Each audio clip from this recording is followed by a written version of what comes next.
Admiral Kexathara stood on the bridge of her massive flagship, watching thousands of stars drift past the viewing windows. Her purple skin gleamed under the soft lights as she reviewed the mission details one more time. The target was a small, blue planet called Earth, home to a young species that had barely learned to fly between worlds.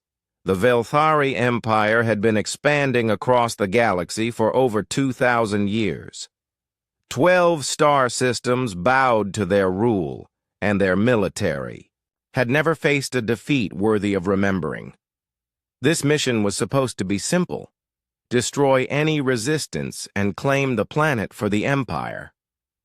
The report said these humans had only reached space 60 years ago. They had crude nuclear weapons and basic metal ships. It would be like crushing insects.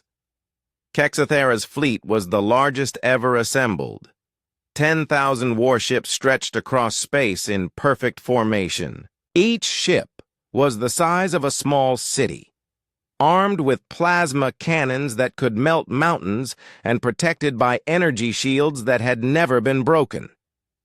The smallest destroyer in her fleet could probably conquer this Earth planet alone. "Admiral," called out her tactical officer, his forearms working quickly over the control panels. "We will reach the target system in 6 hours."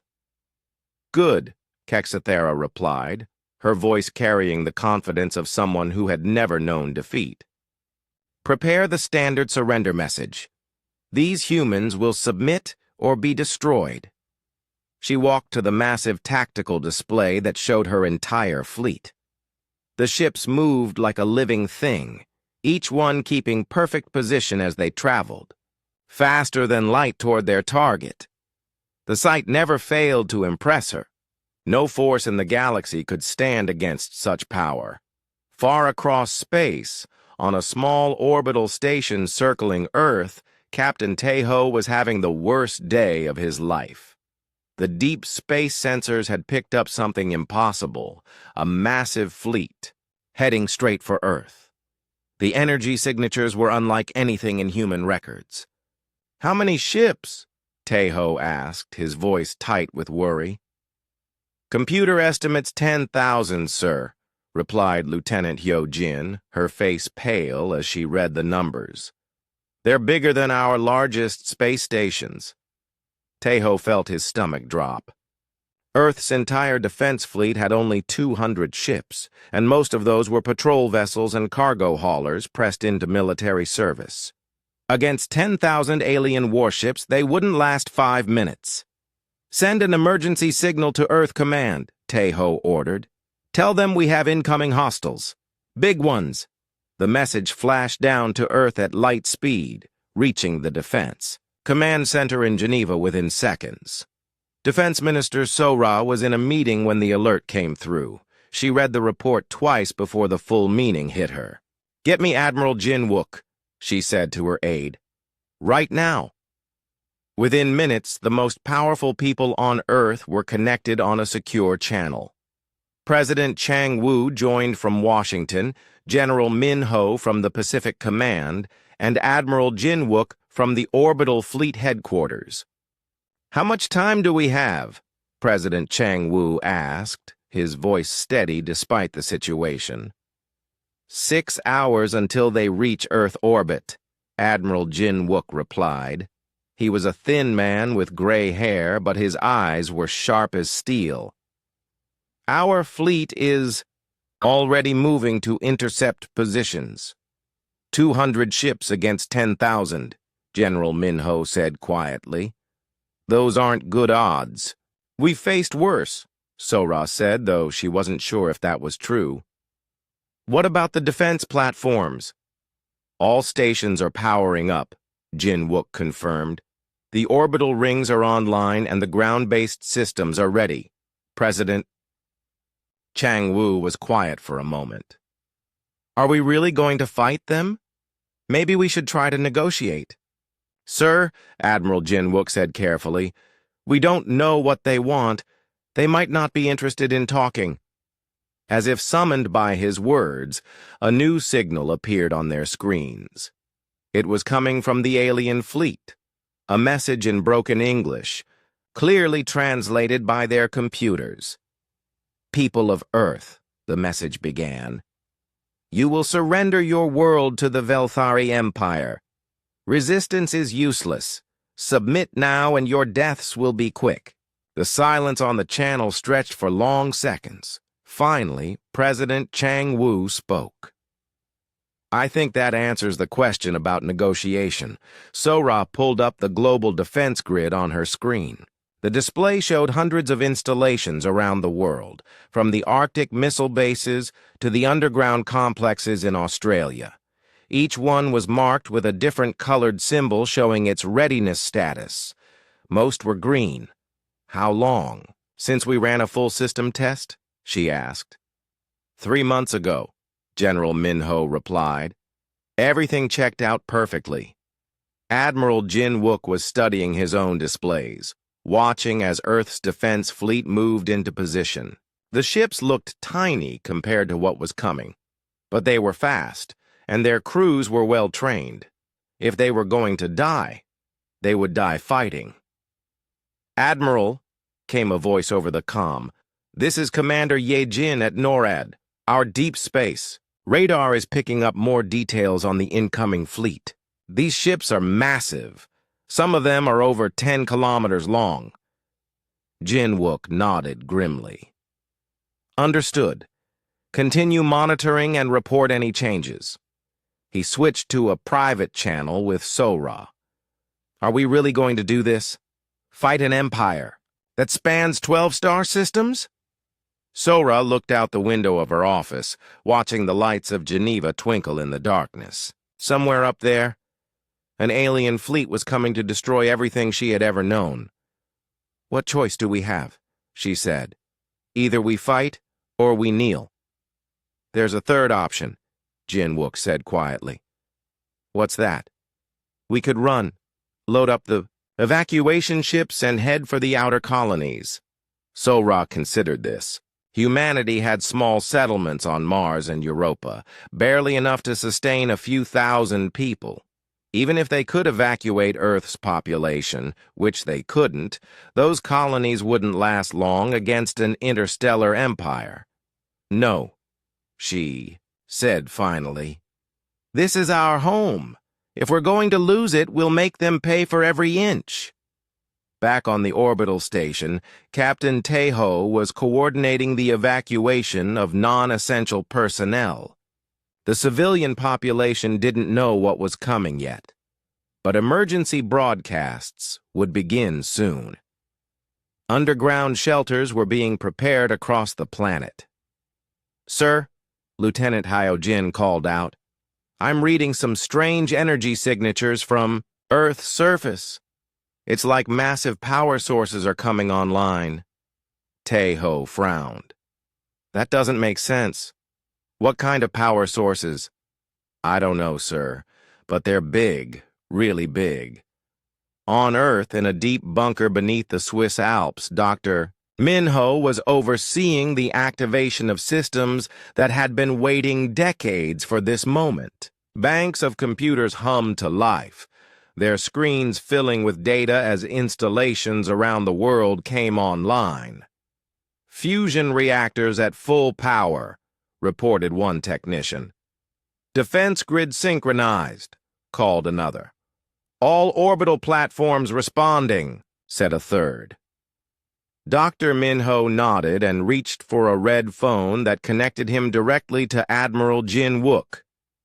"Admiral," he said when the connection opened, "the Terrestrial Defense Initiative is fully operational. We're ready for whatever comes." Admiral Jin Wook smiled for the first time since the crisis began. "Understood, Doctor. Let's show these aliens what humans are really capable of." As the alien fleet raced toward Earth, both sides prepared for a battle that would change the galaxy forever. The Velthari came expecting an easy victory against a primitive world. Earth was ready to show them just how wrong they were. The Velthari fleet dropped out of faster-than-light travel at the edge of Earth's solar system with a flash of purple energy that lit up space for millions of kilometers. Admiral Kexathera watched with satisfaction as her 10,000 ships formed into perfect attack formations. Each vessel gleamed with polished metal and ceremonial markings that told the story of the Empire's victories. "Magnificent," she said to her bridge crew. "The humans will see this display and know that resistance is hopeless." Her ships spread across space like a vast net of death.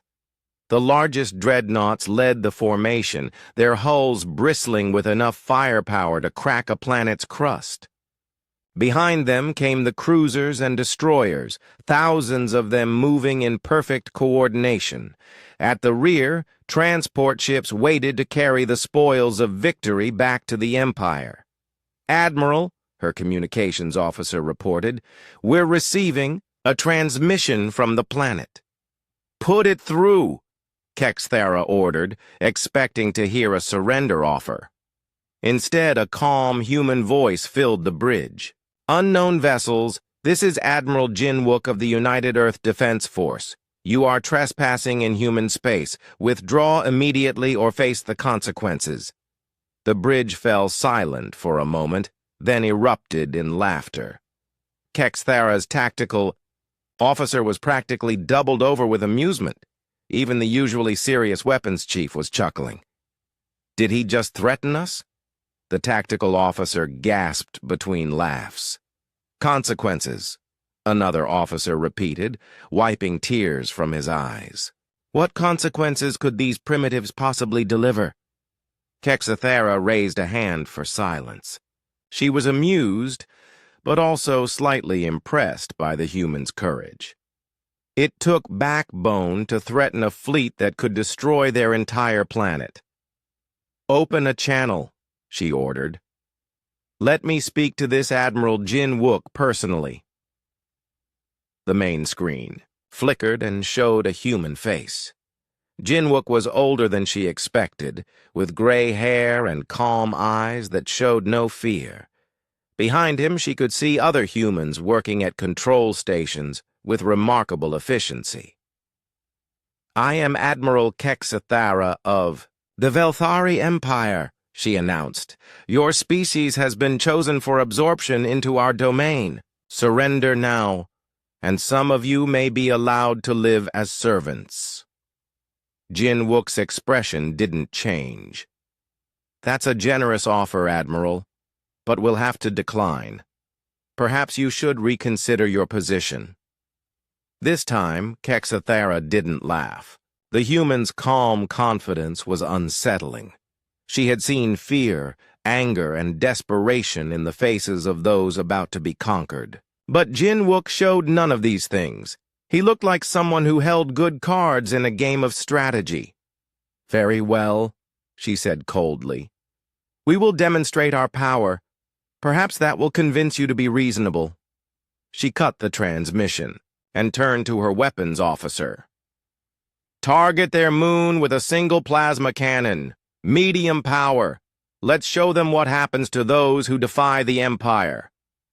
The massive dreadnought Imperial Wrath adjusted its position and charged its main weapon. The plasma cannon was designed to crack fortress worlds, but at reduced power it would merely create a spectacular display.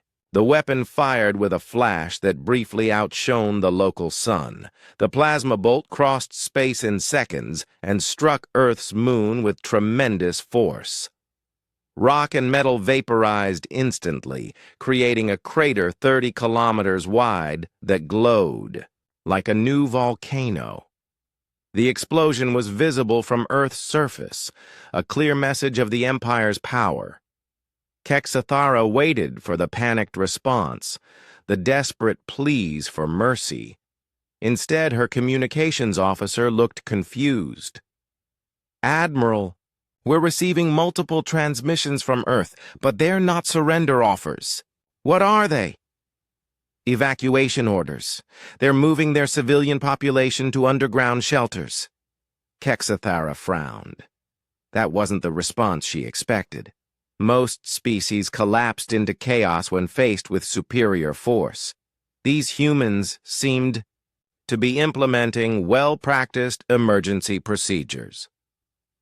On Earth, Commander Ye Jin watched the evacuation from her post deep inside NORAD. The mountain base was buzzing with activity as personnel coordinated the global response. Above them, the alien fleet was still hours away, but emergency procedures were already in motion. "Shelter capacity at 80%, reported one of her staff. "All major cities have activated their emergency protocols." Yejin nodded, watching. The status displays.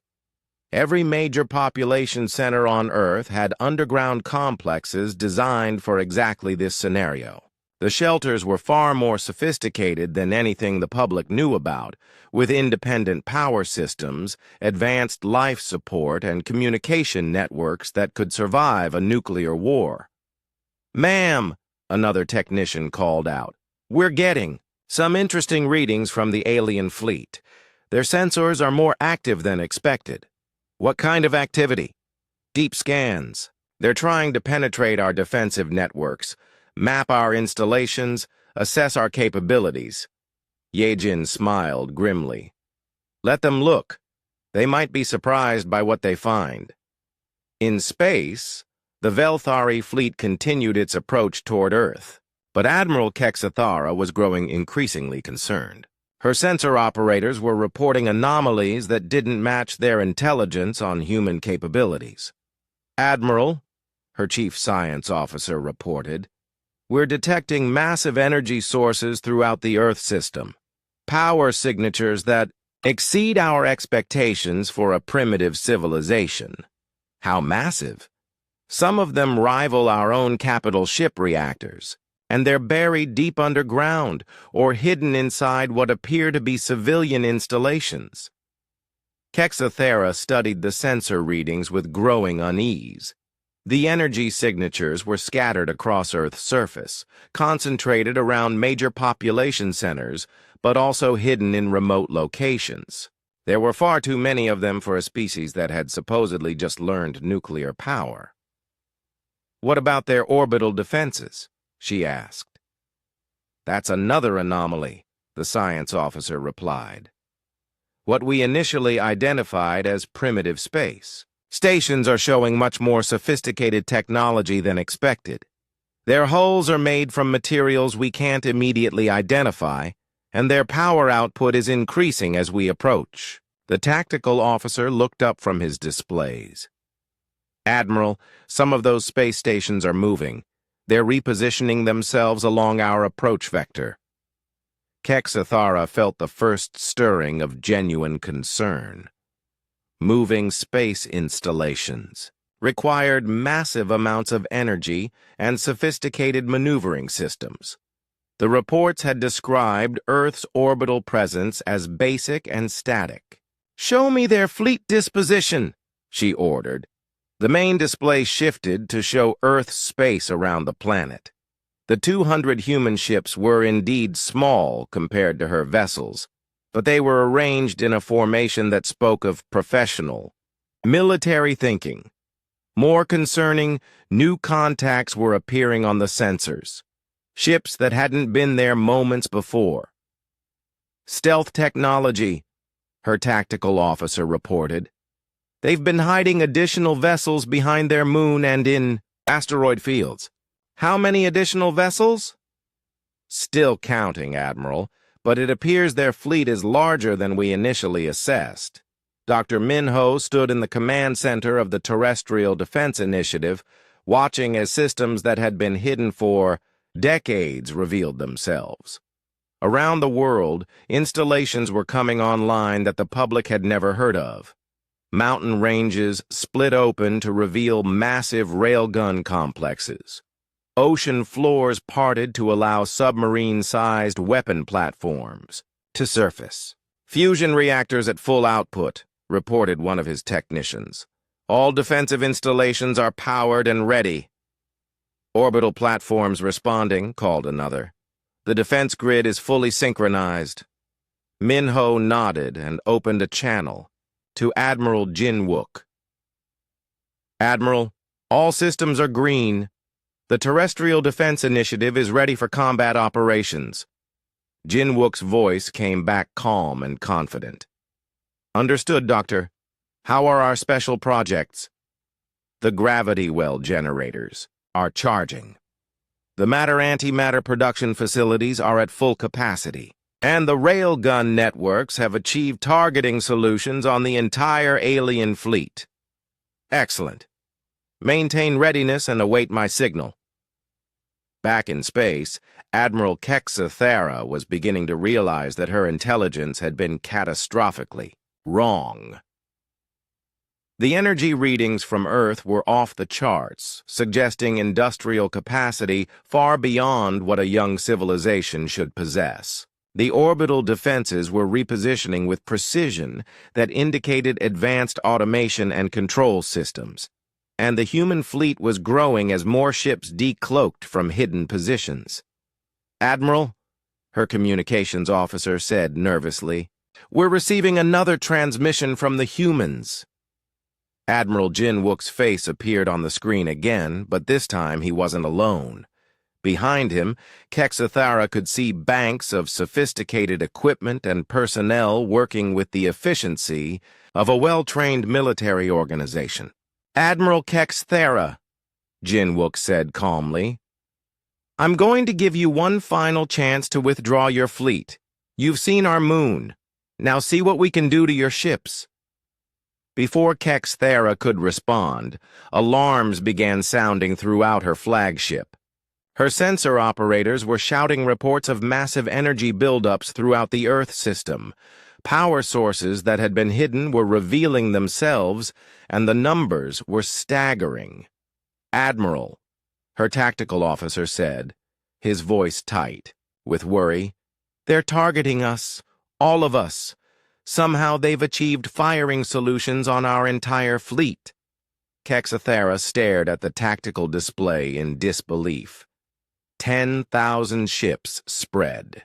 The Velthari fleet passed the orbit of Mars, and Admiral Kexathera's unease grew with every passing minute. Her science teams were reporting readings that made no sense for a civilization that had supposedly achieved spaceflight only decades ago.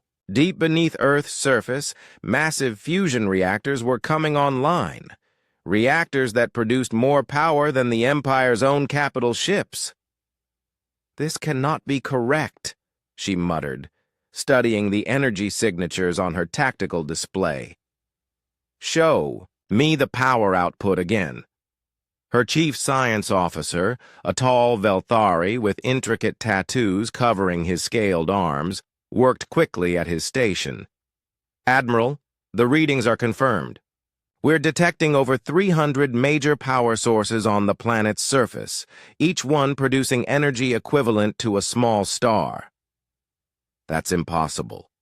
Our intelligence reported that these humans had barely mastered nuclear fission. The intelligence was wrong, Admiral. Very wrong. Kexathera turned to study the orbital platforms that surrounded Earth.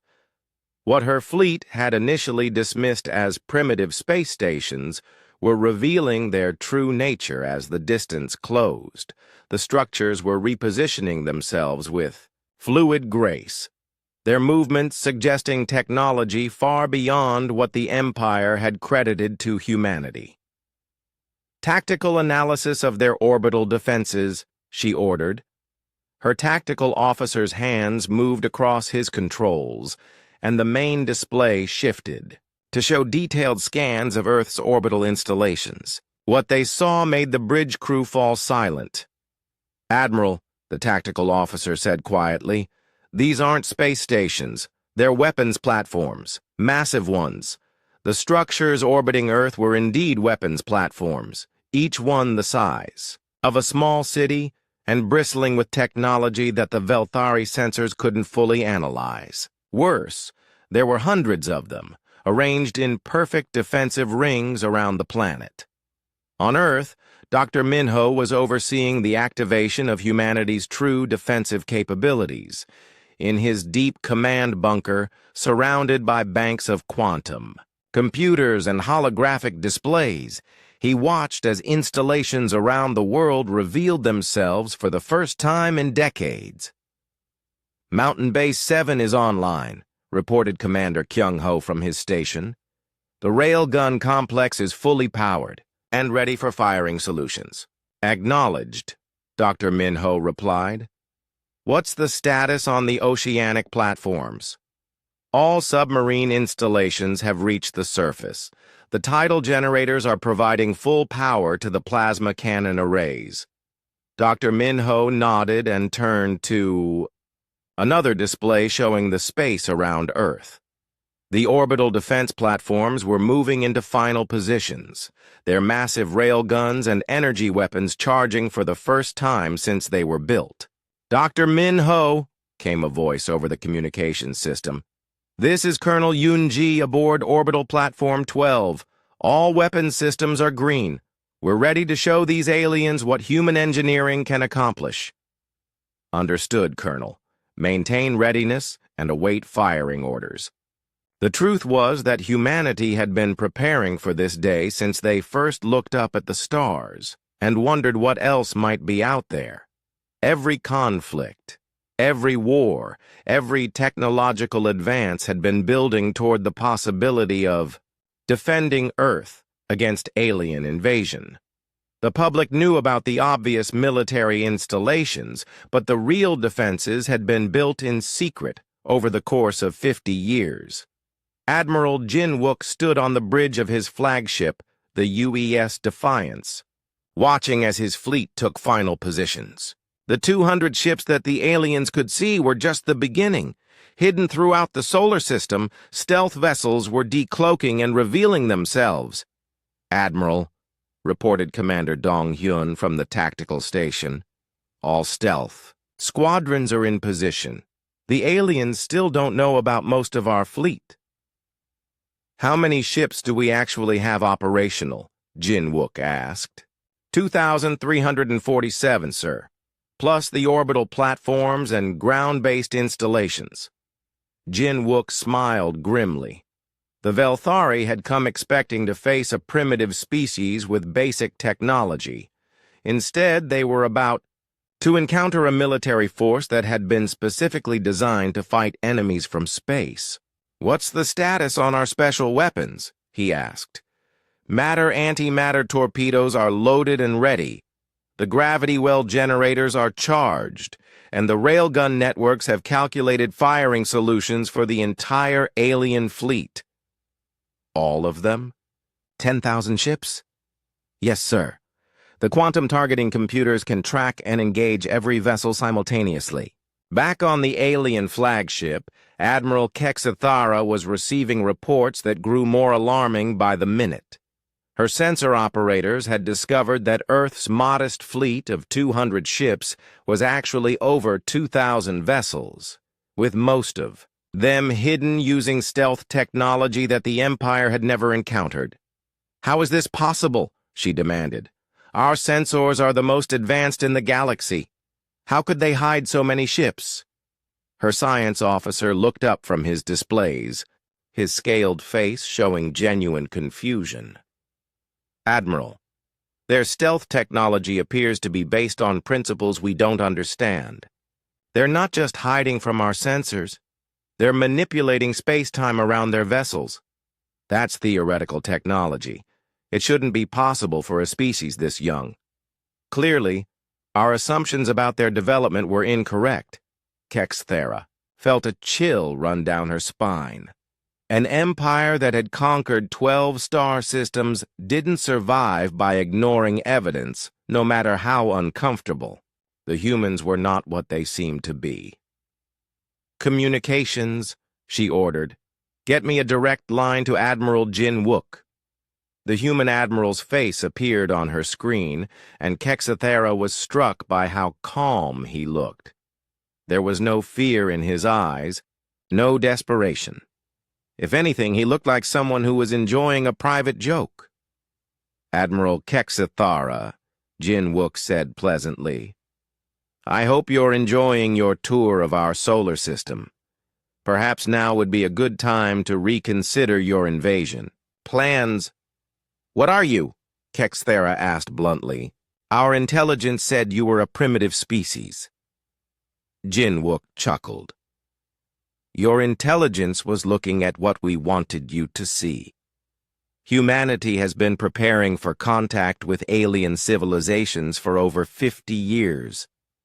We just never expected the first contact to be an invasion fleet. That's impossible. We've been monitoring your communications, your technology development. You've only had spaceflight for decades. We've had spaceflight for decades, Jinwook agreed. But we've been thinking about space warfare for much longer than that. Every human conflict has taught us lessons about fighting and surviving. We applied those lessons to the possibility of fighting among the stars. On Earth, Lieutenant Ha-Na was coordinating targeting data from installations around the world. In her command center beneath the Antarctic ice, banks of quantum computers were calculating firing solutions for weapons that defied everything the galaxy thought they knew about human capabilities. Target acquisition complete, she reported to Dr. Minho. We have firing solutions on all 10,000 enemy vessels. How accurate are the solutions? Perfect, sir. The quantum targeting system can track individual ships across millions of kilometers with precision measured in centimeters. Dr. Minho opened a channel to Admiral Jinwook. Admiral, all systems are ready. The Terrestrial Defense Initiative can engage on your command. Understood. Maintain ready status. The Velthari fleet continued its approach toward Earth, but Admiral Kexthera was no longer confident of victory. Her ships were still superior in individual firepower, but the humans had achieved something that no other species in the galaxy had managed: perfect coordination across an entire star system. Admiral, her tactical officer reported, we're detecting massive energy buildups throughout their system. It appears they're preparing to fire everything at once. Everything? Every weapons platform, every ship, every ground installation. They're going to hit us with synchronized fire from thousands of different sources. Kexthera stared at the tactical display showing her fleet's position. 10,000 ships in perfect formation, the pride of the Velthari Empire. Against any other enemy, it would be overwhelming force. But the humans weren't any other enemy. How long until we reach Earth orbit? She asked. 37 minutes, Admiral. And how long until they can fire on us? Based on their energy buildup rates, approximately 38 minutes. Kexthera realized with growing horror that the humans had timed everything perfectly. Her fleet would be in optimal firing range just as their weapons reached full charge. It was the kind of precise military planning that took decades of preparation and an understanding of warfare that went far beyond what a young species should possess.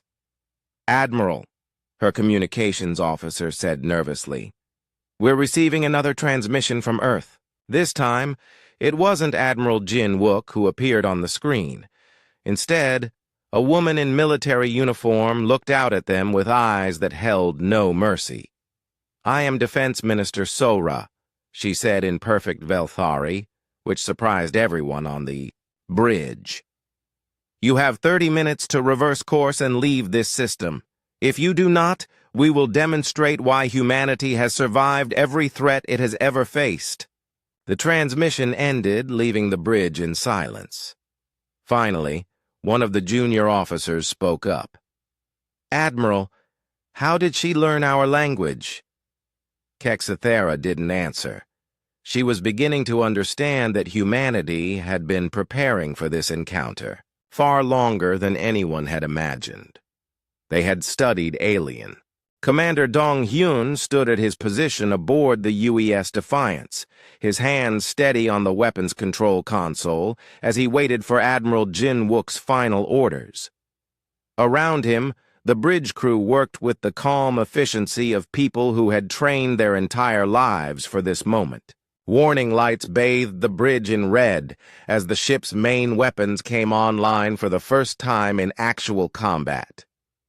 "Sir," Dong-hyun reported, "all weapon systems are fully charged. Matter-antimatter torpedoes are loaded in tubes 1 through 20. Railgun capacitors are at maximum power." Admiral Jin-wook nodded, his eyes focused on the tactical display that showed the approaching Velthari fleet. 10,000 enemy ships were now less than 20 minutes from Earth orbit, their massive forms moving through space like a metallic storm cloud. But Jin-wook felt no fear, only the satisfaction of a plan 50 years in the making finally coming to fruition. "Commander," he said quietly, "transmit activation code Omega-7 to all fleet units." Dong-hyun's fingers moved over his console, sending the coded signal that would reveal humanity's true capabilities to the galaxy. Throughout the solar system, stealth fields deactivated and hidden installations powered up their main weapons. For the first time since construction, the effect was immediate and dramatic. Where the Velthari sensors had detected 200 human ships, suddenly over 2,000 vessels appeared on their screens. The asteroids belt between Mars and Jupiter came alive with weapons platforms that had been disguised as space rocks. Behind Earth's moon, massive battleships that dwarfed anything in the human fleet catalog materialized out of apparently empty space.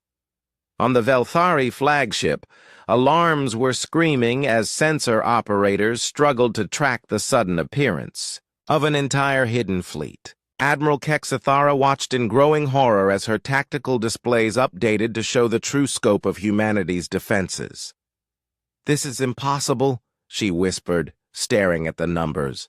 "No species could hide this much military hardware."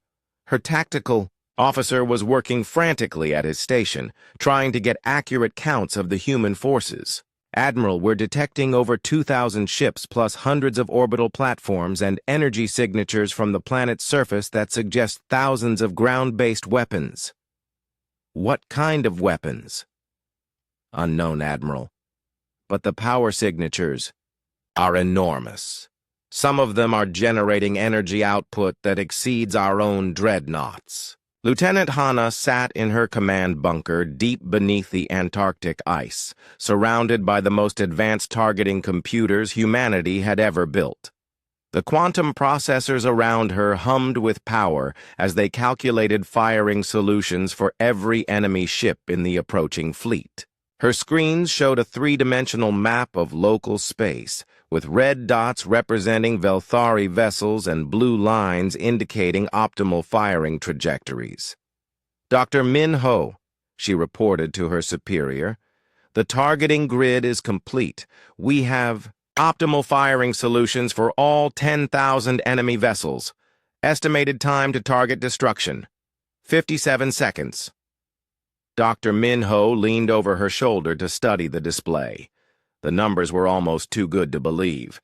Decades of military planning and technological development had created a defense network that could engage an entire invasion fleet simultaneously. "What's our projected success rate?" he asked. 94%, sir. The railgun networks alone should be able to destroy 70% of their fleet before they can return fire. The orbital platforms will handle most of the remainder. And the matter-antimatter torpedoes?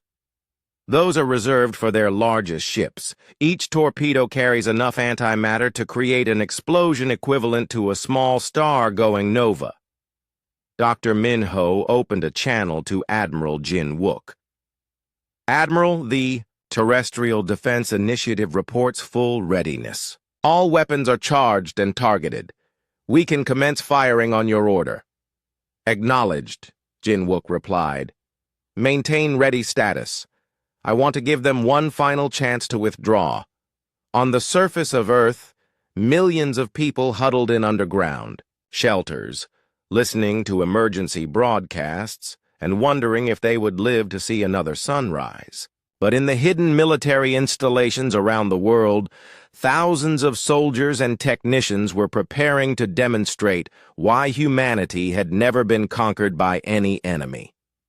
Colonel Yunji commanded Orbital Platform 17, a massive weapons station disguised as a civilian communications satellite.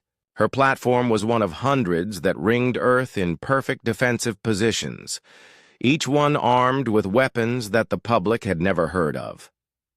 "All stations report ready," she announced to her crew. "Plasma cannon arrays are charged. Rail, gun systems are online. Gravity bombs are armed and ready for deployment." Her weapons officer, Lieutenant Jamin, looked up from his console with excitement in his eyes. "Colonel, these weapons are incredible. The plasma cannons can generate temperatures equivalent to the core of a star. The railguns can accelerate projectiles to 30% of light speed." "And the gravity bombs?" Yunji asked. "Each one creates a localized gravitational field strong enough to crush a battleship into a point smaller than an atom." Engineer Kyung-ho was monitoring the weapons systems from his station aboard the UES Retribution, one of the hidden battleships that had just revealed itself to the Velthari fleet.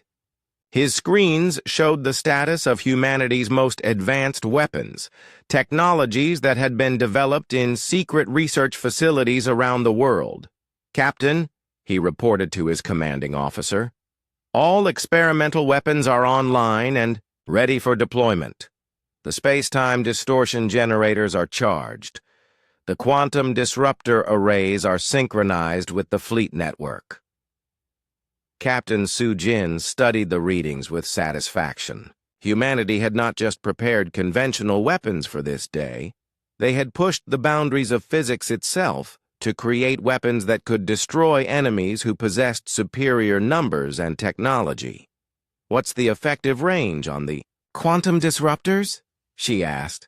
"Effectively unlimited, Captain. They operate by destabilizing the molecular bonds in enemy ship hulls.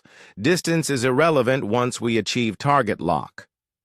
Admiral Kex Thara was trying to process the impossible situation developing around her fleet. Her science officers were reporting weapons signatures that violated everything the Velthari Empire knew about physics and engineering. The humans weren't just more advanced than expected. They appeared to be more advanced than the Empire itself. "Communications," she ordered, "open a channel to all ships, battle stations, prepare for immediate combat." Throughout her fleet, 10,000 warships powered up their weapons and raised their defensive shields. These were the most powerful vessels ever built by the Velthari Empire, each one capable of destroying a planet's surface. But as they prepared for battle, their crews were looking at sensor readings that made no sense. "Admiral," her chief engineer reported, "we're detecting technology that we can't identify. The humans appear to have weaponized gravity itself. Some of their installations are generating artificial singularities." "That's impossible. Controlled gravity manipulation is theoretical even for us." "Nevertheless, Admiral, that's what our sensors are showing. And their energy weapons are operating on principles that our science teams can't explain." Admiral Jin Wook opened a final communication channel to the Velthari fleet. His face appeared on screens throughout the alien armada, and his voice carried the authority of someone who held all the advantages. "Admiral Kexathera," he said calmly, "you now see what you're really facing. This is your final warning. Turn your fleet around and leave this system immediately, or face the consequences." Kexathera appeared on Jin Wook's screen, her purple face showing a mixture of fear and defiance. "How?" she demanded. "How did a primitive species develop such technology?" Jin Wook smiled. "We're not primitive, Admiral. We're young. There's a difference. Humanity has spent its entire history fighting and surviving. When we learned that we weren't alone in the universe, we decided to make sure we could defend ourselves against anyone who might threaten us." Your species has only had spaceflight for decades. True, but we've had warfare for thousands of years. We simply applied those lessons to fighting in space. Around Earth, the defensive installations hummed with power as their crews made final preparations. Railguns that could accelerate projectiles to a significant fraction of light speed locked onto targets millions of kilometers away. Orbital platforms armed with weapons that bent space and time itself adjusted their firing solutions. Deep underground, matter-antimatter production facilities completed the final warheads that would carry enough destructive power to vaporize entire fleets. Admiral, Dong-hyun reported from his weapons station. All fleet units report ready for synchronized fire. The targeting network shows optimal firing solutions for the entire enemy fleet. Jin-wook looked at the tactical display one final time. The Velthari fleet was now only minutes away from optimal firing range. 10,000 alien ships against over 2,000 human vessels, plus hundreds of orbital platforms and thousands of ground-based weapons. The odds looked almost even, which meant the aliens were in serious trouble. "Signal all units," Jin-wook ordered. "Commence firing on my mark." Throughout the human fleet and defense network, weapons that had been waiting decades for this moment prepared to show the galaxy what humanity was truly capable of when threatened. Admiral Jin-wook raised his hand on the bridge of the UES Defiance, his eyes fixed on the tactical display showing the Velthari fleet now within optimal firing range. Around him, his bridge crew held their breath as the moment that would decide. The fate of Earth finally arrived. "All units," Jin-wook said calmly into his communications system. "This is Admiral Jin-wook. Commence firing.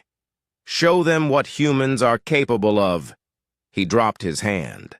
The response was immediate and devastating.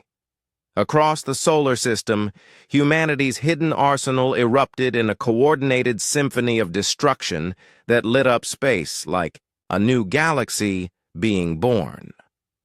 Railguns buried deep in Earth's mountains fired projectiles at 30% of light speed, their magnetic accelerators creating electromagnetic pulses that could be detected from orbit. Orbital platforms unleashed beams of coherent plasma hot enough to melt battleship armor in seconds. Hidden battleships launched matter-antimatter torpedoes that carried enough destructive power to crack moons.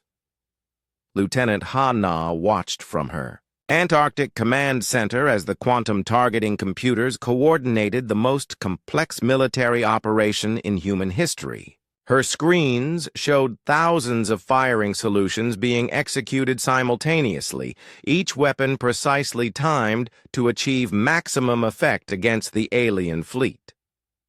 "First wave away," she reported to Dr. Minho. "Railgun projectiles will reach target. In 47 seconds, plasma beams are already engaging enemy shields. Antimatter torpedoes are tracking to priority targets." The railgun projectiles crossed the distance between Earth and the Velthari fleet in less than a minute, traveling at speeds that made them nearly impossible to track or intercept. When they struck the alien ships, the results were catastrophic. The projectiles carried so much kinetic energy that they punched through the strongest armor like bullets through paper, creating massive holes that vented atmosphere and destroyed critical systems. Admiral Kex Thara felt her flagship shudder as multiple railgun rounds struck the hull. Her damage control teams were screaming reports of hull breaches, power failures, and system overloads throughout the massive vessel. "Shields down to 60%. Her tactical officer shouted over the alarms. "Multiple hull breaches on decks 7 through 15. "Return fire," Kex Thara ordered. "All ships, engage the human fleet." But the Velthari response was chaotic and uncoordinated. Their ships had never faced an enemy that could engage them from such extreme range with such precision. Before they could acquire proper firing solutions, the second wave of human attacks arrived. Engineer Kyung-ho aboard the UES Retribution monitored the performance of humanity's experimental weapons with professional satisfaction. The space-time distortion generators were working exactly as designed, creating localized gravitational anomalies that twisted enemy ships into twisted metal sculptures. "Captain," he reported to Su-jin, "the gravity bombs are performing beyond specifications. Each detonation is creating artificial black holes that are consuming entire enemy squadrons." Captain Su-jin watched through her bridge viewports as alien dreadnoughts simply vanished into points of infinite density, their massive hulls compressed into gravitational singularities smaller than atoms. The weapons were based on theoretical physics that most species couldn't even understand, let alone implement. "What's our success rate so far?" she asked. 82% of targeted vessels destroyed or disabled in the first 30 seconds of engagement, Kyung-ho replied. "The remaining ships are attempting to retreat, but our gravity well generators are preventing faster-than-light escape." Colonel Yoon-ji commanded her orbital platform with the precision of a conductor leading an orchestra. Her plasma cannon arrays fired in carefully timed sequences, each burst designed to overwhelm enemy shields and burn through armor. Around Earth, hundreds of similar platforms were unleashing weapons that turned the space around the planet into a killing field of energy and exotic matter. "Target the command ships," she ordered her weapons crews. "Disrupt their coordination and they'll collapse into chaos." Her guns turned toward the largest Velthari vessels, the massive dreadnoughts that served as fleet command centers. The plasma beams that struck them were hotter than the surface of most stars, instantly vaporizing sections of hull armor and exposing the vulnerable systems beneath. Lieutenant Jae-min was tracking the battle from his weapons station, coordinating attacks between multiple human ships and installations. The targeting network that connected every human weapon was processing more data than most civilizations used in a year, calculating optimal firing solutions and adjusting for the movement of thousands of individual targets. "Ma'am," he reported to Colonel Yoon-ji, "enemy fleet cohesion is collapsing. They're breaking formation and attempting individual escape maneuvers." "Understood. Signal all units to commence pursuit and interdiction protocols." Throughout the human fleet, fast attack ships broke from their positions and began hunting down fleeing alien vessels. These ships were equipped with the most advanced engines humanity had ever built, capable of accelerating at rates that would crush most organic life forms. Their crews used neural interfaces that allowed them to think and react at superhuman speeds. Captain Yoon-ji led a squadron of these attack ships in pursuit of a group of Velthari cruisers trying to escape toward the outer planets. Her fighters moved through space like angry insects, weaving between the massive alien ships and striking at critical points with surgical precision. "This is incredible," she said to her squadron over the communication system. "These ships are so much larger than ours, but they're slow and clumsy. It's like fighting elephants with wasps." Her weapons found the engine compartments of the nearest cruiser, and her plasma cannons burned through the ship's power systems in seconds. The massive vessel went dark and began drifting helplessly through space, its engines destroyed and its weapons offline. Back on the Velthari flagship, Admiral Kex-Thara was watching her empire's greatest fleet being systematically destroyed by an enemy she had dismissed as primitive. Her tactical displays showed disaster after disaster as human weapons tore through ships that had been considered invincible. "Status report," she demanded. Her tactical officer was working frantically at his damaged console, trying to get accurate information from the chaos around them. "Admiral, we've lost 73% of the fleet in the first minute of engagement. Enemy weapons are unlike anything in our experience. They're using controlled gravity, antimatter and energy densities that exceed our theoretical maximums. What about our return fire? Minimal effect, Admiral. Their ships are smaller and faster than ours, and their defensive systems appear to be based on technologies we don't understand. Admiral Jin Wook watched the battle unfold from his command position, with grim satisfaction. The human fleet was performing exactly as designed, using superior speed, coordination, and weapons technology to overwhelm an enemy that possessed greater numbers and individual ship firepower. "Commander Dong Hyun," he said to his weapons officer, "what's the status on the antimatter torpedoes?" "Direct hits on 14 enemy dreadnoughts, Admiral. Each detonation created explosions equivalent to stellar fusion reactions. The target vessels were completely vaporized." "And our casualties?" "Minimal, sir. We've lost 3 ships to enemy fire, with light damage to 7 others. The alien weapons are powerful, but they can't hit what they can't track." Dr. Minho was coordinating the ground-based portion of the assault from his command bunker, watching as installations around the world continued their devastating barrage. The railgun networks were firing continuously now, sending streams of hypervelocity projectiles into the alien fleet at rates that overwhelmed any defensive systems. "Status report from all installations," he requested. "All systems operating within normal parameters," reported one of his technicians. "Ammunition reserves at 87%. Power systems stable. No significant damage from enemy return fire." "Excellent. Maintain current firing rates and target priority." The battle that was supposed to be a simple conquest of a primitive world had become a nightmare of advanced weapons and tactical superiority for the Velthari Empire. Their ships, designed to fight conventional enemies with conventional weapons, were being destroyed by technologies that seemed to violate the basic laws of physics. As the first minute of combat ended, Admiral Kexathera looked at her tactical displays and felt her heart sink.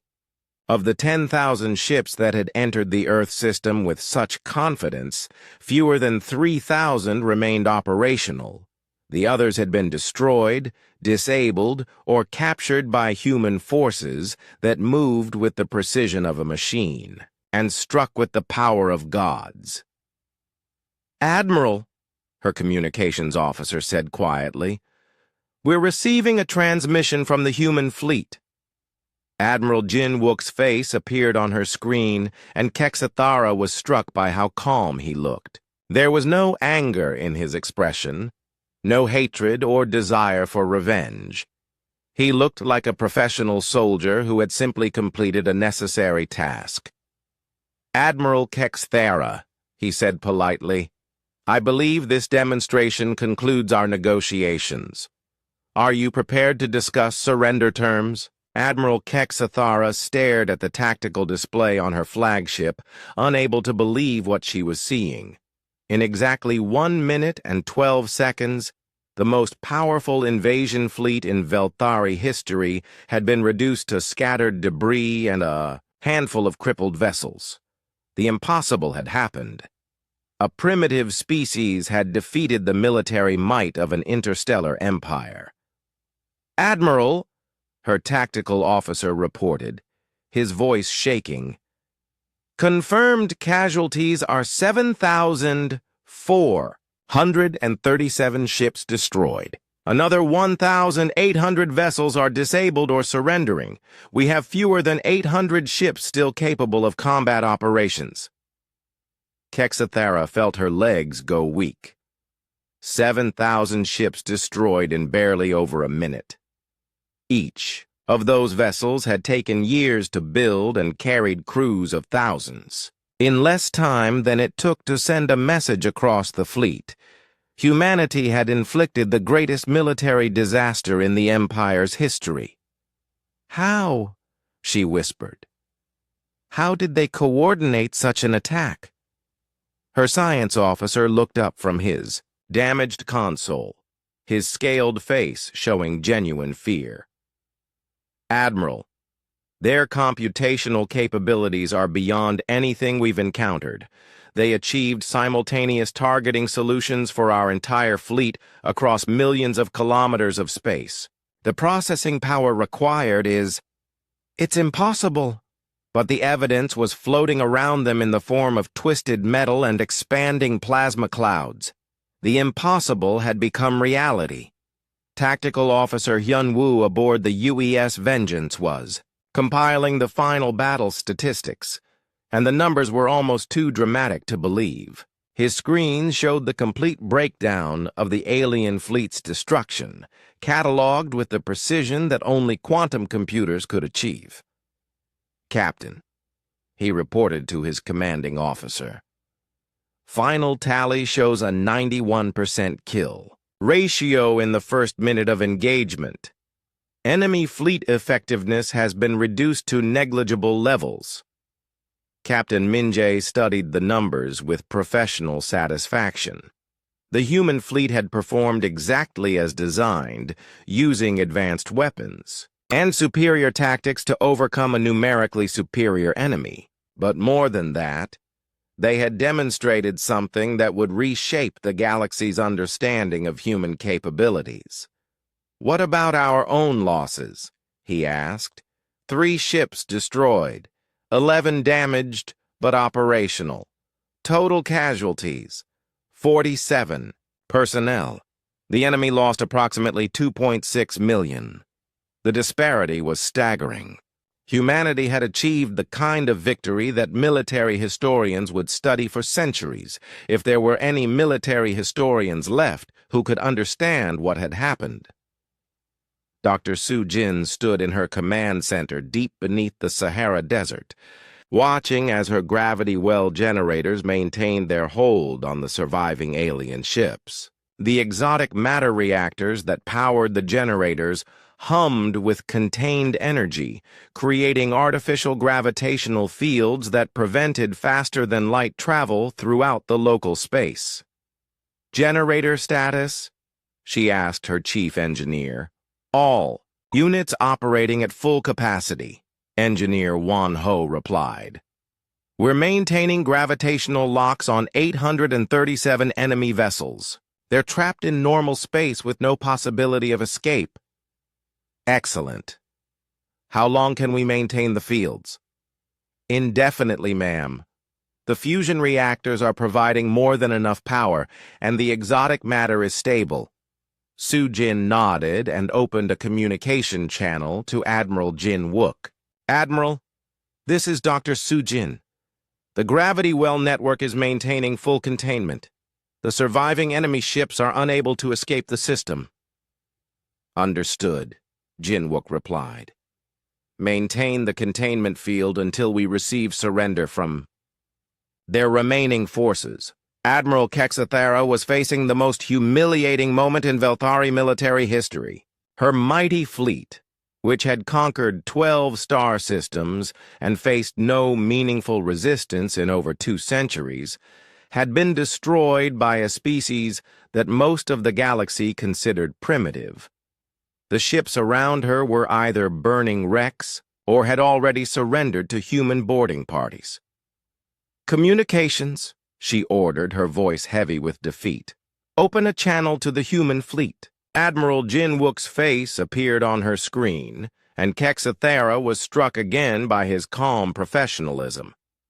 He didn't look like someone who had just achieved an impossible victory. He looked like someone who had expected this outcome all along. "Admiral Kexathera," Jin Wook said politely, "I trust you've had time to evaluate your tactical situation." "We surrender," Kexathera said simply. There was no point in prolonging the inevitable. "I formally surrender the remaining ships of the Velthari fleet to human authority." "A wise decision," Jin Wook replied. "Please order your vessels to power down their weapons and prepare to receive boarding parties. Any ship that attempts to resist will be destroyed."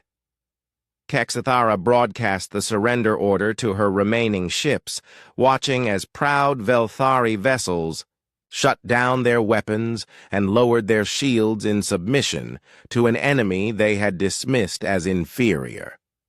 Commander Jae-min was leading one of the boarding parties that secured the alien vessels. His team moved through the corridors of a Velthari cruiser with the confidence of soldiers who had just witnessed their technology's complete superiority over an advanced alien civilization. "This is incredible," said Sergeant Dong-wook, examining the alien ship's control systems. "Their technology is actually less advanced than ours in most areas. How did they build an interstellar empire with equipment that's basically obsolete?" "Numbers and time," Jae-min replied. "They've been expanding across the galaxy for centuries, but they've become complacent. They stopped innovating because they never faced real opposition." The human boarding parties were finding the same thing throughout the captured alien fleet. The Velthari had impressive ships and powerful weapons, but their technology was based on principles that humanity had surpassed decades ago. They had built their empire through expansion and conquest, not through scientific advancement. Intelligence Officer Seo Jin was conducting preliminary interrogations of captured Velthari officers, and the information she was gathering was reshaping humanity's understanding of the galaxy. The empire that had seemed so threatening was actually just one of several major powers, and none of them were as advanced as Earth's defensive capabilities suggested. "Tell me about your empire," she said, to a captured Velthari captain. "How many species serve under your rule?" The alien officer, his purple skin pale with shock, answered without resistance. 47 species across 12 star systems. We are the dominant military power in this sector of the galaxy." "Were," Seo Jin corrected. "You were the dominant power. What about other empires? Are there others like yours?" "The Zenthari Confederation controls 8 systems to our north. The Morphic Collective has 6 systems to the east, but none of them have fleets as large as ours." Seo Jin made notes as she processed this information. If the Velthari Empire was the most powerful force in local space, and humanity had just destroyed their greatest fleet in barely over a minute, then Earth had just announced itself as the new dominant power in this region of the galaxy. President Chang Wu was addressing an emergency session of the United Nations, broadcast live to every nation on Earth. The images from the battle were still being processed, but the basic facts were clear. Humanity had achieved a victory that no one had believed possible. "Citizens of Earth," he said, standing before the assembly with documents that would rewrite human understanding of their place in the universe. 12 hours ago, we faced the greatest threat in human history. An alien empire with 12-star systems and 10,000 warships came to conquer our world." He paused, letting the magnitude of the threat sink in. "Those 10,000 ships have been destroyed or captured. The alien empire has surrendered unconditionally. Earth is not only safe, but we have established ourselves as a major power in galactic civilization." The assembly erupted in cheers, but Chang Wu raised his hand for silence. "This victory comes with responsibility. We are no longer alone in the universe, and our actions will have consequences far beyond our solar system. We must decide how humanity will use this newfound power." Admiral Jin Wook was coordinating the aftermath of the battle from his flagship, organizing the logistics of processing thousands of prisoners and hundreds of captured ships. The human fleet had transitioned from combat operations to occupation duties with the same efficiency they had shown in battle. "Admiral," Commander Dong Hyun reported, "all enemy vessels are secured. We're cataloging their technology and interrogating their crews. The intelligence we're gathering suggests this empire spans a significant portion of local space. What about their homeworlds? Jin-wook asked. According to the prisoners, the Velthari capital is located approximately 47 light-years from Earth. They have established colonial governments on dozens of worlds, ruling over species they conquered during their expansion. Jin-wook considered this information. Humanity had just inherited responsibility for an interstellar empire, whether they wanted it or not. The question was what to do with that responsibility. "Prepare a full report for Earth Command," he ordered. "Include everything we've learned about alien technology, political structures, and territorial claims. The government is going to need this information to plan our next moves." As the immediate crisis passed and the scope of humanity's victory became clear, one thing was certain. The silence that followed the end of combat was almost more shocking than the battle itself. Where moments before space had been filled with plasma beams, exploding ships, and the fury of 10,000 vessels engaged in mortal combat, now there was only the gentle drift of debris and the soft glow of emergency lights on crippled alien vessels. Admiral Jin-wook stood on the bridge of the UES Defiance, watching through the viewports as human ships moved among the wreckage like efficient scavengers. Search and rescue teams were pulling survivors from disabled ships, while salvage crews began the massive task of cataloging and securing alien technology. The largest military engagement in human history had lasted exactly 1 minute and 12 seconds. "Admiral," Commander Dong-hyun reported from his station. "Final casualty reports are coming in from all units. Human losses: 3 ships destroyed, 11 damaged, 47 personnel killed in action. Enemy losses: 7,437 ships destroyed, 1,800 ships disabled or captured, estimated 2.6 million casualties." Jin-wook nodded grimly. The numbers told a story that would echo across the galaxy for generations.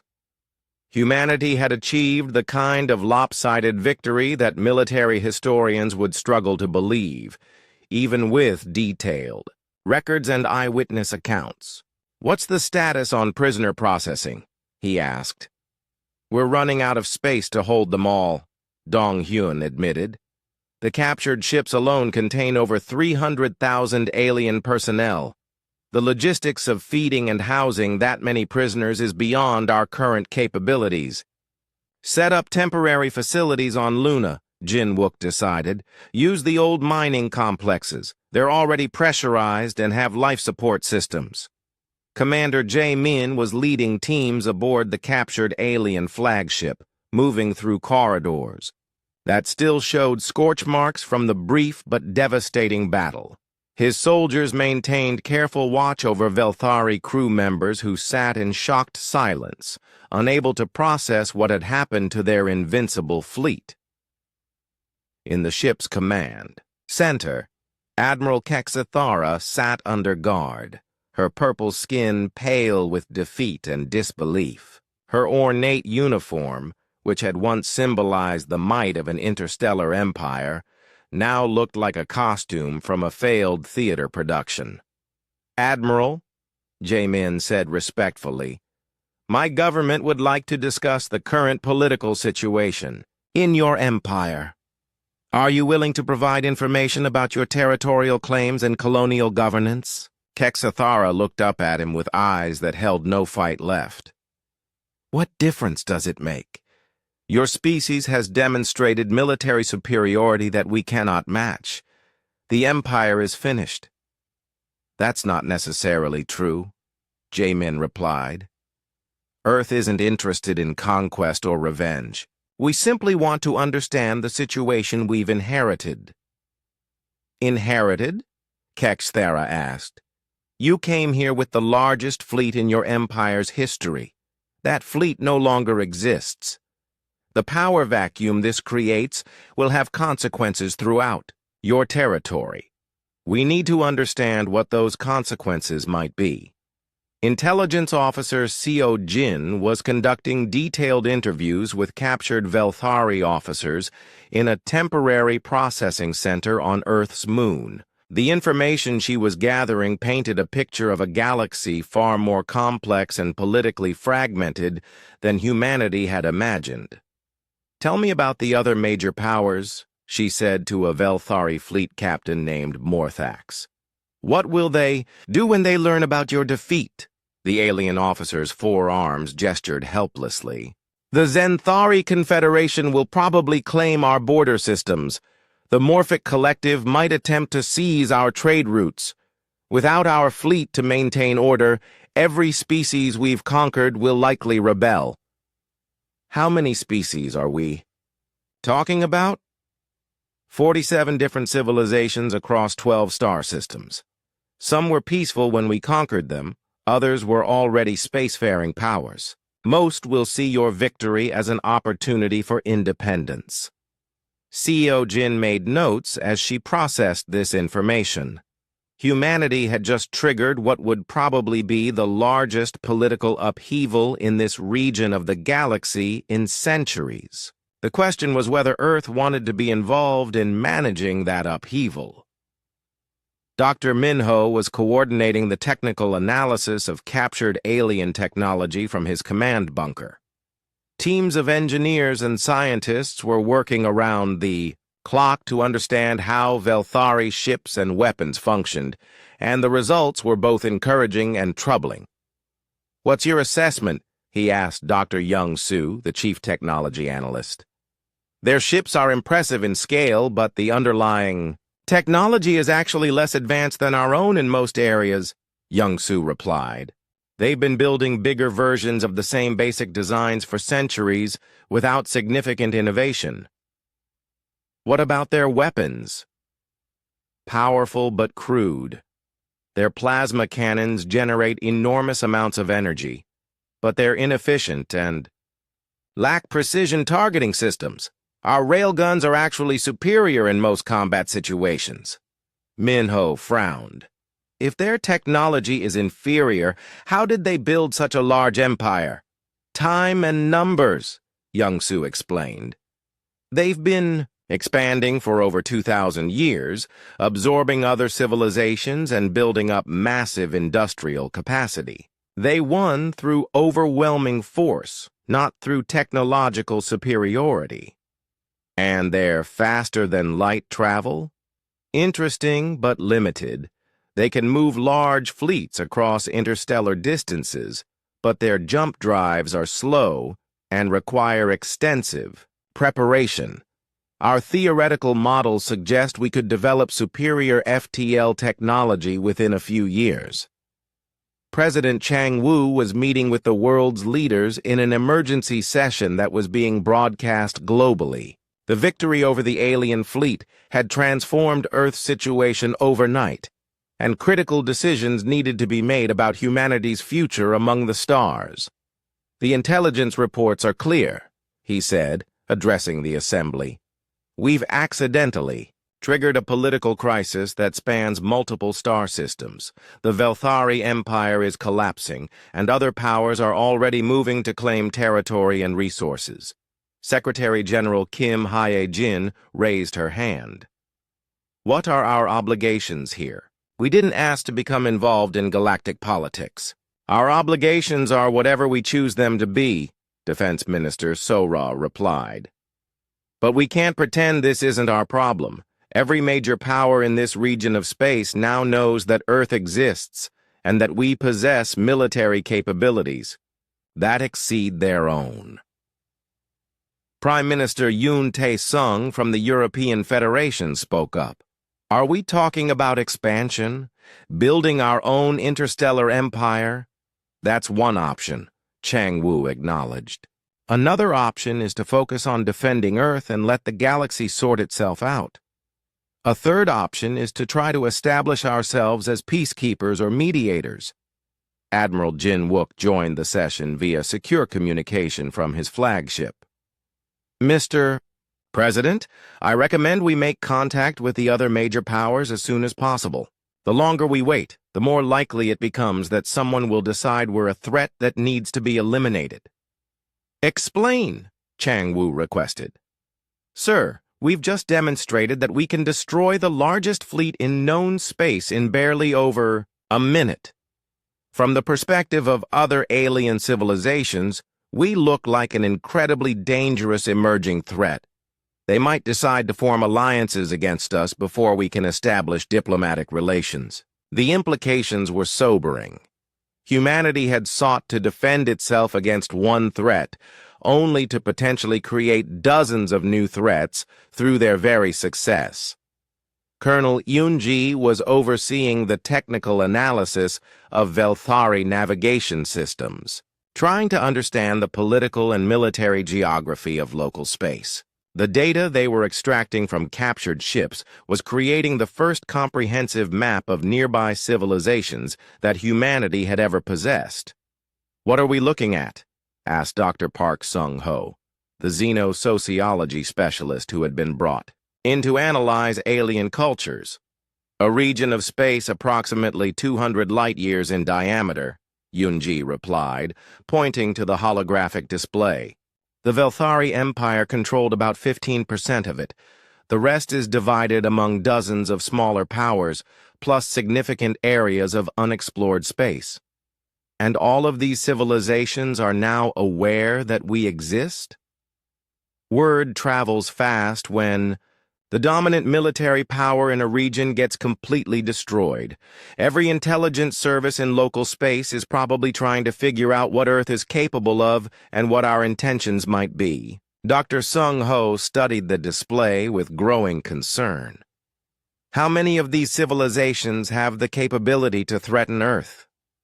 "Unknown," Yunji admitted. "But if they decide to work together against us, we could be facing alliance fleets that number in the hundreds of thousands of ships."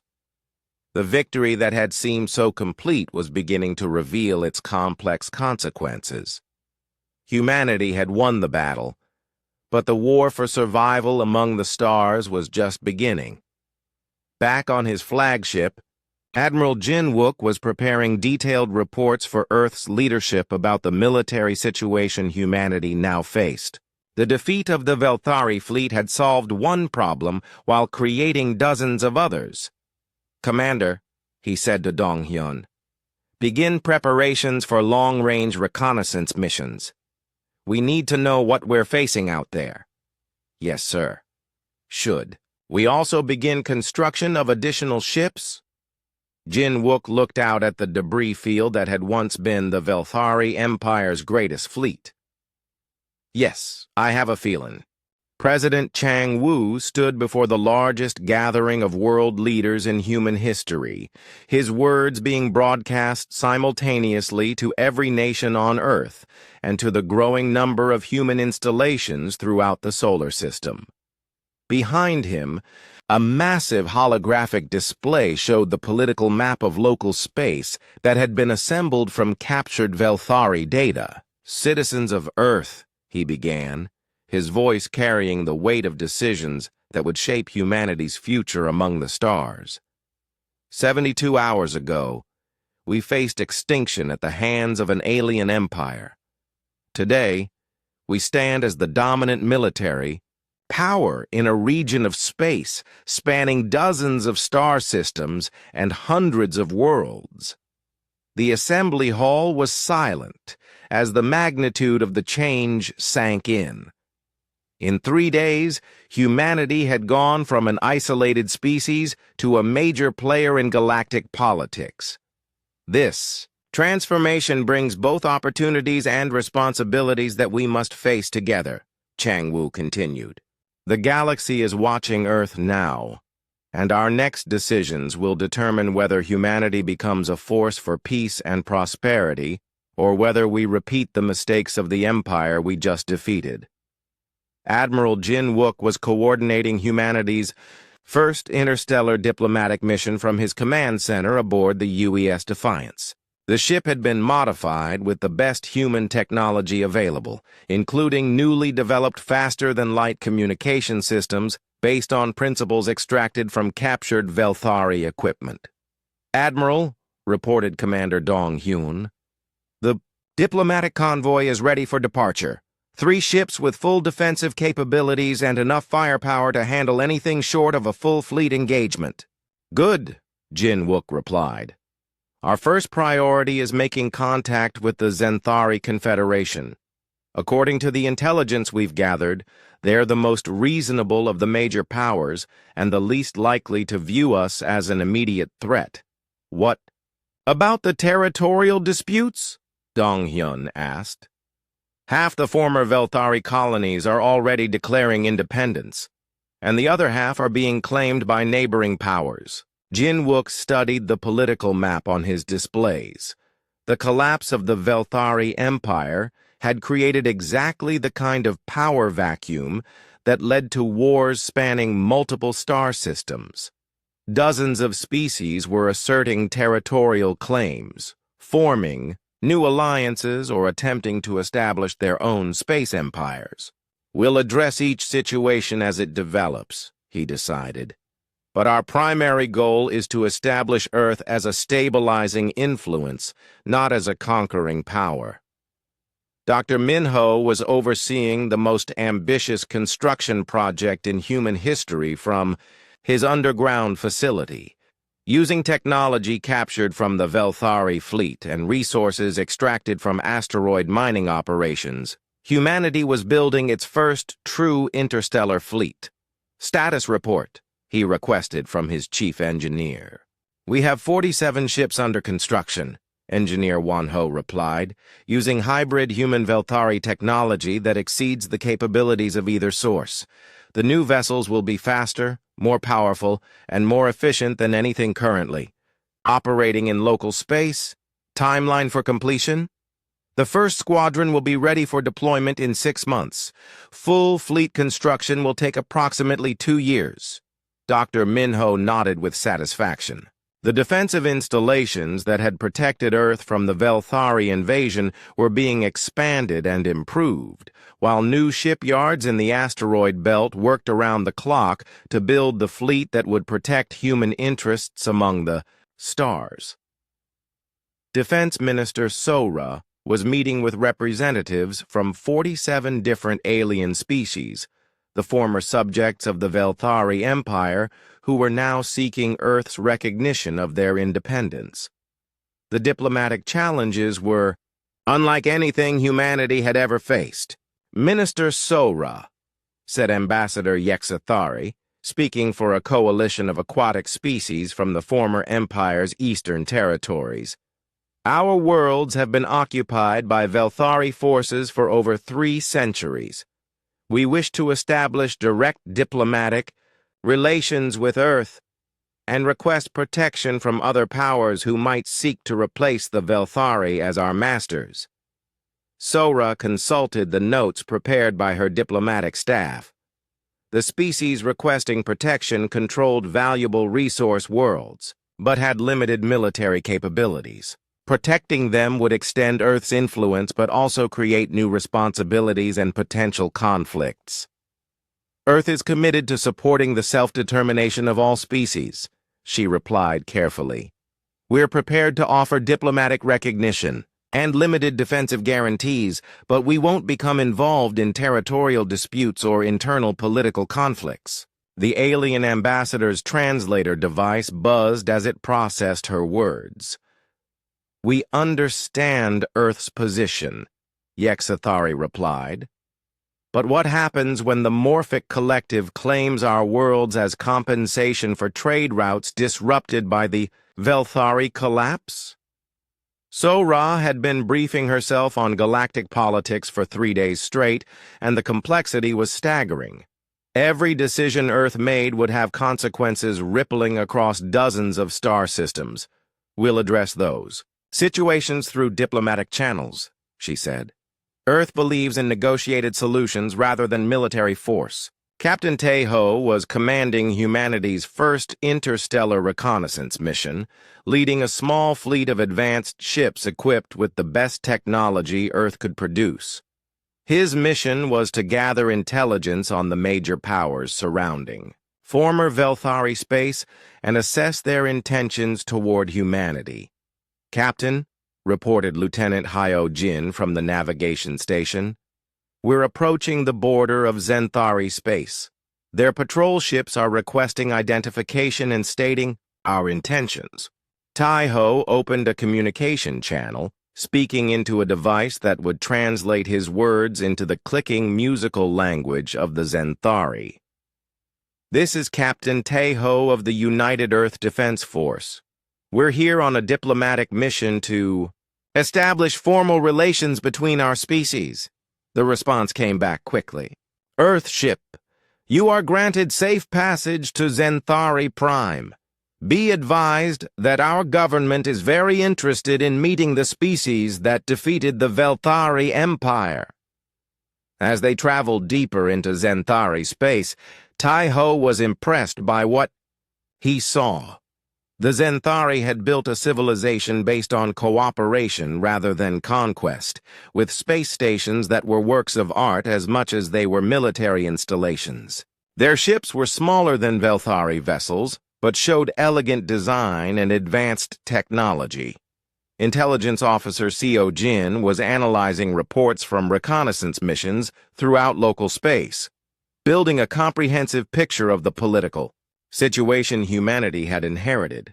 The news was both encouraging and troubling. "The Zenthari Confederation appears to be genuinely interested in peaceful relations," she reported to Admiral Jin Wook via secure communication. "They've been fighting defensive wars against Velthari expansion for decades and see Earth as a potential ally." "What about the other major powers?" Jin Wook asked. "The Morphic Collective is more concerning. They're a hive mind species that views individual consciousness as a disorder to be corrected. They've been expanding aggressively and might see humanity as a threat to their long-term goals." "And the smaller powers?" "Mixed reactions. Some are seeking protection from Earth, others are trying to play different powers against each other for their own advantage. The former Velthari colonies are in chaos, with independence movements competing against each other and foreign powers claiming territorial rights." Dr. Young-Soo was leading teams of scientists who were analyzing captured Velthari technology and developing improvements based on human engineering principles. The results were reshaping humanity's understanding of what was possible among the stars. "We've successfully tested the improved faster-than-light drive," he reported to Dr. Minho. "Our new design is 40% faster than Velthari technology and uses 60% less energy." "What about the weapon systems?" "Even more impressive. By combining human railgun technology with Velthari power systems, we've created ship-mounted weapons that can engage targets across interplanetary distances with perfect accuracy." "And the defensive systems?" "Our new shield technology can deflect energy weapons that would cripple most alien ships. We're also developing stealth systems that make our vessels effectively invisible to any known sensor technology." Dr. Min Ho smiled with satisfaction. Humanity's technological advantage over their galactic neighbors was growing rather than shrinking. Earth's commitment to scientific advancement and military innovation was paying dividends that would secure human survival among the stars. President Chang Wu was addressing a joint session of the United Nations, outlining humanity's new role in galactic civilization and the principles that would guide Earth's expansion among the stars. "We stand at a crossroads," he said to the assembled representatives. "We can follow the path of the Velthari Empire, using our military superiority to conquer and dominate other species. Or we can forge a new path, using our strength to protect the innocent and promote cooperation between civilizations. Secretary General Kim Hye-jin raised her hand. Mr. President, what specific policies are you proposing? First, we'll establish defensive alliances with species that request our protection, but we won't impose our government or culture on them. Second, we'll support the independence of former Veltari colonies, but we won't get involved in their internal politics. Third, we'll use our technological advantage.